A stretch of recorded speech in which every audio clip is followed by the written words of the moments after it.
So I'm here to talk about Bryan Kohberger. I don't need to watch a documentary to fill me in on it. I was there from Jump Street with the raw, cold hard facts with Zab Girl going over the files and shit. I've been following this case for years. If you're not familiar with it, I can just go over some really quick bullet points. If you are, just stick with me. PhD student at Washington State. Washington State is about 10 minutes away from the University of Idaho in Moscow, which is where the murders happened. So at the time, Koberger was 27 years old. Uh, I'd like to also address the victims. Ethan Chapin was age 20. Madison Mogan was 21. Xana Kernodle was 20. And Kaylee Unglaves Gunglaves was 21.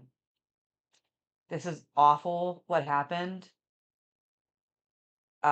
This is fucking nightmare fuel. Absolutely fucking terrible. To be just resting in your home or just hanging out at your house and then someone comes in and stabs you to death is obviously something out of horror movies because they exist. So this is fucking horrible. Horrible. So I'd like to just get that out of the way. This is not a laughing matter. This is not funny. This is extremely fucked up. Um, I also want to mention some just like cold hard facts.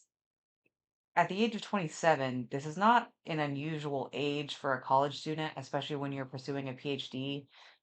I also want to just side note, I don't really think any age being a college student is odd, but I just wanted to point out the fact that he was a PhD student. So 27 PhD.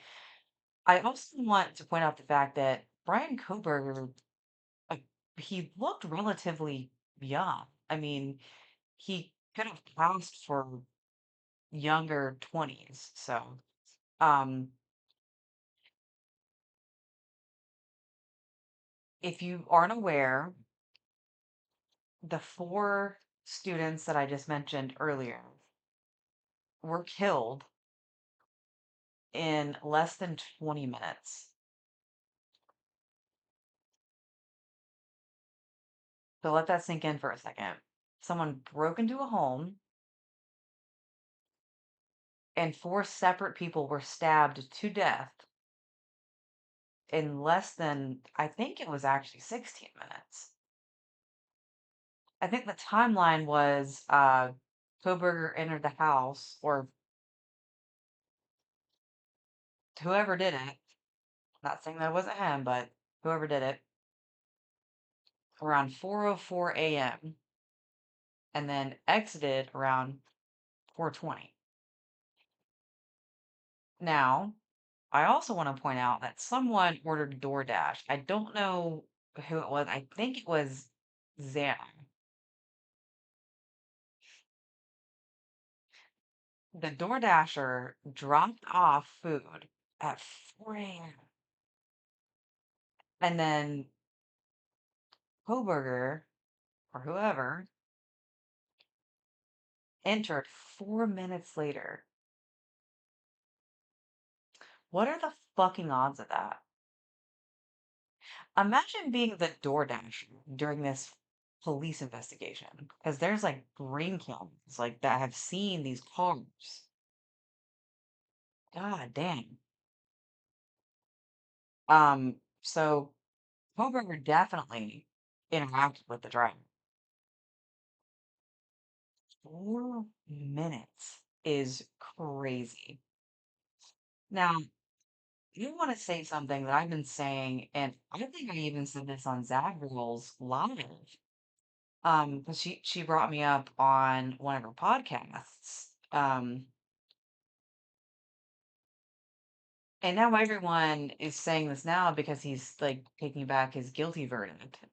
I said this years ago, maybe one year ago. he had been inside the house already because they lived at like a party house, bro. Like they were throwing ragers.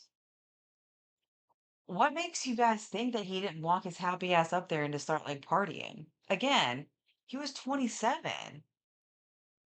They were 20, 21. Like, that's not that big of an age gap. He probably just walked in and started like hanging out, fucking playing beer pong and shit. Like, and they did coke. Who's to say Brian didn't do coke?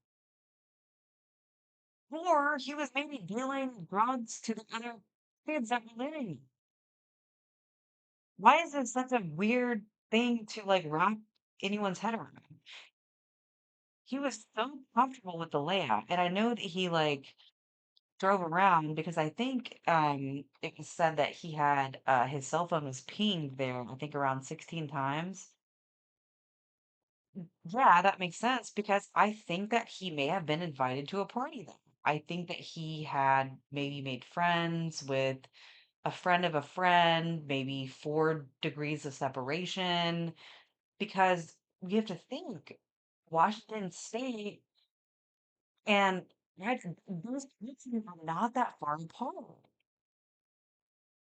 I think that he went to a rager there, invited or not, not sure, and just got familiar with the layout of the house. Somebody said that they think that he looked on Zillow.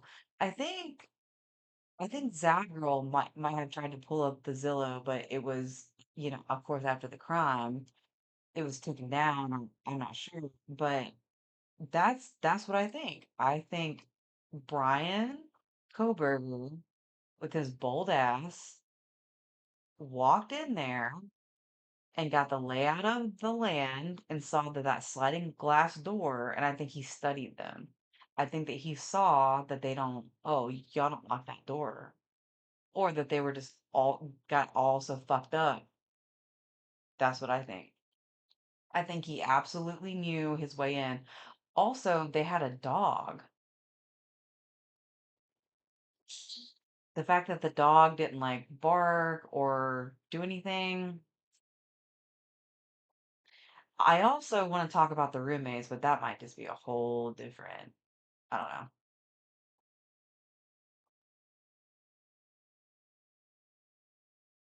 I have so many opinions on this, and I can make a much longer video, but that is my theory within a whole, is that he attended a party there once, twice, a couple times, because that was the party house. He knew the layout. He knew whose room was whose. And I'm going to say something that might be a little controversial here. I think that the surviving roommates may have recognized him from the parties that he came to.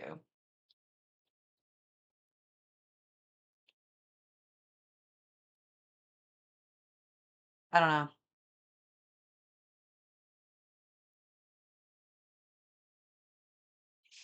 Again, I haven't and probably won't watch any of these stupid ass documentaries. I've gotten all the information that I know because I had it before the people that made the documentaries did. Like I said, me and Zab Girl, if you don't know who that is, look up Zab Girl on YouTube. We were uncovering this shit before these documentaries were ever made. Like, we were looking at crime scene photos, like she did spoils. Freedom of information request. Like, this whole case is sketchy.